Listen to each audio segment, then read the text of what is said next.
Hi అండి, welcome back to my channel. ఇది చూస్తున్నారు కదండి, ఇది నేను ఫ్రోజన్ చపాతీ అండి. నేను ఇంట్లోనే ప్రిపేర్ చేసుకుంటాను. జస్ట్ సెమీ బాయిల్ చేసుకొని పెట్టేసుకుంటాను. ఎప్పుడు కావాలంటే అప్పుడు తినొచ్చని. చూడండి, ఇప్పుడు ఫ్రిడ్జ్లో నుంచి తీస్తే ఎలా ఉందో, గట్టిగా ఉంది కదా. సో ఇక్కడ నేను చూడండి ప్రిపేర్ చేస్తున్నాను నేను ఆల్రెడీ ఒకటి. చాలా అంటే చాలా టేస్టీగా ఉండిద్దండి. టేస్ట్లో మాత్రం ఎటువంటి చేంజెస్ అనేవి ఉండదు.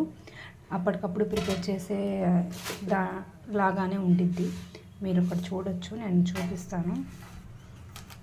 అసలు ఇది పొంగింది కూడా చూడండి, ఎంత బాగా పొరలు పొరలుగా ఎలా వచ్చిందో.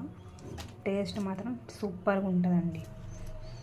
ఇది ఎలా చేయాలి ఏంటి అనేది మీకు కూడా కావాలి తెలుసుకోవాలనుకుంటే మాత్రం నాకు కామెంట్ చేయండి అండి. నేను వీడియో అనేది చేస్తాను దాని మీద. ఎవరికైనా ఇంట్రెస్ట్ ఉంటే వర్క్కి వెళ్ళే వాళ్ళ లేడీస్కి చాలా యూస్ఫుల్ అవుతుందండి. జస్ట్ 3 days మాత్రమే నేను యూజ్ చేస్తాను. చాలా బాగుంటుంది.